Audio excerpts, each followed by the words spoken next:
स्वामी विवेकानंद जी की 162वीं जयंती के अवसर पर बर्नपुर चित्रा मोड़ से शुरू होकर बारी मैदान के बगल में स्थित स्वामी विवेकानंद की प्रतिमा पर पुष्पांजलि अर्पित की गई। साथ ही एक स्वर जुलूस निकाला गया जो कि बर्नपुर चित्रा सिनेमा से होकर कोरे बर्नपुर बारी मैदान में समाप्त हुआ। यह कार्यक्रम भाजपा द्वारा आयोजित किया गया था। आसनसोल दक्षिण से भाजपा विधायक अग्निमित्रा पाल उपस्थित थे।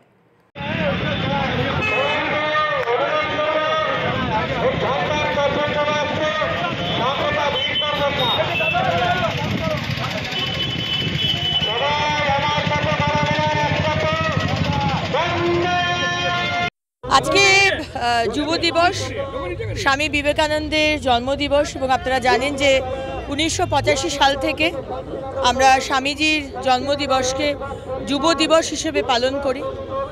আজকে কবিগুরু রবীন্দ্রনাথ ঠাকুর, গান্ধীজি, নেতাজি সুভাষচন্দ্র বোস, ঋষি অরবিন্দ সবাই এবং সারা পৃথিবীর মানুষ স্বামীজির কথা, স্বামীজির দেখানো আদর্শ, স্বামীজি দেখানো পথে আমরা উদ্বুদ্ধ হয়েছি এবং স্বামীজি এই স্বপ্ন দেখেছিলেন যে ভারতবর্ষ একদিন পৃথিবীতে জগৎ সভায় শ্রেষ্ঠ আসন নেবে এবং 1 নম্বর হবে।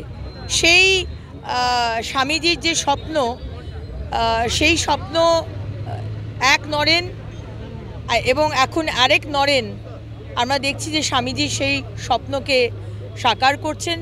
স্বামীজি যুব সমাজকে নিয়ে যে স্বপ্ন দেখেছিলেন সেই স্বপ্ন যাতে সত্যি হয়, আমাদের যুব সমাজের আরও অ্যাক্টিভলি দেশ সেবায় নামতে হবে। কিন্তু একটা খুব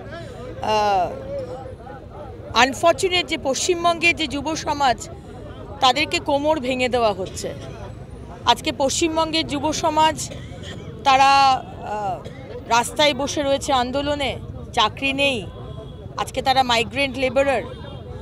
সুতরাং আজকে যুব সমাজ যাতে আরও বেশি করে স্বামীজির পথে, দেখানো পথে যাতে চলতে পারে, আমরা সেই ভগবানের কাছে সেই প্রার্থনা করব।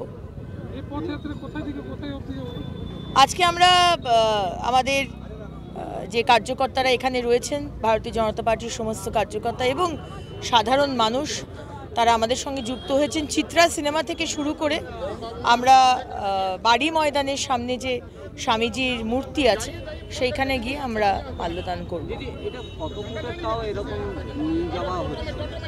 কত লম্বা এটা আমাদের অমিতাভ যে আমাদের ওবিসি মোর্চার প্রেসিডেন্ট বলতে পারবে, 200 মিটার করিব এর লম্বা হবে আর কি। आसनसोल से बीजू मंडल की रिपोर्ट, PBTV न्यूज़।